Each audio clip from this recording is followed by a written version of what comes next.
You look really familiar. Excuse me? I know you, right?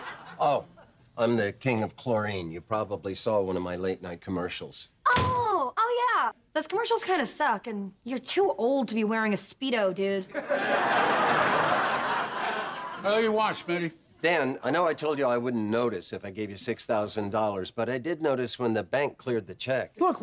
All in the Family, Friends, Cheers, they're just magnificent. And I think one of the things I respect most about them is the schedule, the way they're made. It's traditionally a 5-day shoot for an episode. You show up on Monday, you do a table read of the thing. The writers scurry off and try to fix it. You come back the next day. By Thursday, you are ready to shoot, and they do some pre-shoot. And Friday, you do it in front of an audience. And that's that, and it's done. And this is a, 40-page script. That's pretty good to do that every week, to come back and do a new show. It's a stunning achievement. And when it's done well, it has an electricity to it that I think is magnificent. And it's really hard to do. So I wanted to try it. That's the long answer. And then also, I've known John Goodman for a long time. I saw him in a play in New York City when I was a lad, and he was a lad. And he was stunning. My friend was directing the play, and everyone said, "Who is this guy?" And I've watched him through the years. Laurie Metcalf was a member of Steppenwolf Theater, and we both sort of cut our teeth in Chicago. And I knew her then. Steppenwolf came after the theater that I started with Dave Mamet, which was called the St. Nicholas Theater. So Laurie worked in our office and answered the phones. And I've known her forever. And we've done a bunch of things together. We did a play at Lincoln Center together. And we recently did a limited series called The Dropout. And Laurie and I had our scenes together. And we howled at the moon. It was great fun. And I know Sarah from her talk show. I've appeared on that a bunch of times. And big fan of the whole cast. Emma Kenny, who is on the thing, was my daughter in Shameless. So for me, it was really a whole old home week. And they were very, very flattering. They called and asked if I would do an episode, and I couldn't because of scheduling. And then they kept changing the dates. So I was very flattered, and they treated me very well on the set. And you have such an iconic career. You've been involved in so many sort of projects, but you mentioned that sitcom sort of feeling, sort of missing out on it. And you mentioned so many legendary sitcoms, and even back in the 80s, when we think about the likes of Married with Children, another sort of sitcom, another humor sort of comedy in terms of that. Were you looking for that sort of comedy with sort of humor in it, in terms of that sort of family sort of TV series, in terms of that? Were you other projects came your way that you sort of turned down in the past, and what made the Connor sort of different in terms of that? Well, the acting, I think I'm answering your question. The acting is specific. It's, they have a tendency to sitcoms to be little morality plays, and they follow a relatively strict form. I think there are some shows that go out as opposed to stay in, which is to say they shoot the whole thing on a set in a sound stage as opposed to going on location. I think there are some that do go on location every once in a while, but it's rare. And so the acting turns out to be a little bit presentational because they cover a lot of plot very quickly. And it operates under the dictum of a joke a page or two. So everything is set up to get to the laugh.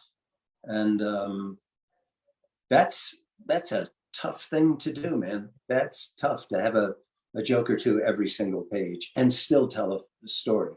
So the acting is not what you would call deep, although we've all seen a sitcom where it's glib and funny and hearty har, and then suddenly out of nowhere comes the most sublime, deep, human moment, and it brings us to our knees. But I think I'm answering your question. It is specific, and yes, I was looking for that kind of humor. You know, I was a guest star, which is a very specific animal. It's much better than number one in the call sheet. I'm going to close this door.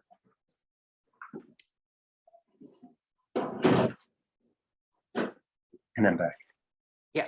And William, in terms of the Connors as well, when you came across, and obviously they wanted you for this sort of character, Smitty, how did they sort of portray him to you in terms of how was he described on paper? Or how did they feel that they want you to bring him to life? Or did they give you freedom to sort of play with the character? In all candor, from the time I read their first script until we taped on Friday, the character went through many, many changes, even plot changes. And that's the nature of the beast. I mean, you've got your regulars on a sitcom and their characters are set. But as I said, they've got 5 days to come up with this performance that they're going to do on Friday afternoon, or Friday evening.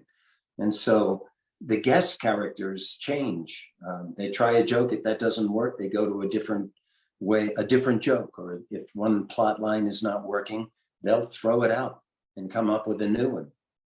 And that's all by Tuesday. Wednesday, they might do it again. So I didn't choose it for the character. I choose it for the experience, and I chose it to work with those actors. Yeah, and obviously this character here, Smitty, he's a sort of a guy who's found fortune, who's moved away from Langford and now moved back here again. So obviously he's bringing his sort of wealth, he's sort of that sort of bringing back to say he was a success, he came from a small town, now he's a big success coming back here, he's achieved sort of stuff. Do you almost like those sort of characters with sort of deep backstories to them as well? Yes, deep backstories are great. More to the point, he's a flawed character. He comes off as something of a jerk a lot. And for whatever reason, my career has involved a lot of really unpleasant people. And I've developed a knack of rounding over the edges a bit, the sharp edges, and making my characters at least interesting, if you don't have affection for them. It's a parlor trick, really, but it's held me in good stead. And William, I imagine it's a very busy time for you at the moment as well, with everything in the pipeline. Have you anything else coming our way here in Ireland and the UK that you might be allowed to talk about in terms of upcoming sort of projects or movies that are heading our way in the near future? Yes, I did a romantic comedy a while ago. It's coming out in theaters here in the States. It's called Maybe I Do. It's very, very sweet.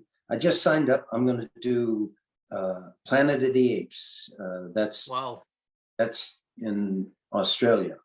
I'll be a human, and the apes are on top, and the humans are sucking up to them. Apparently, in the plot, it's a really interesting character. And oh my gosh, I just watched the most recent 3 episodes of it, and boy, do they do a good job. And that the way they do the computers, they put the ape face onto the human faces. A computer does that, but it does it by watching the actor and then transforming that somehow. So I'll be acting with fellow actors as the apes, and I've seen it side by side on the screen. It is nothing short of magical.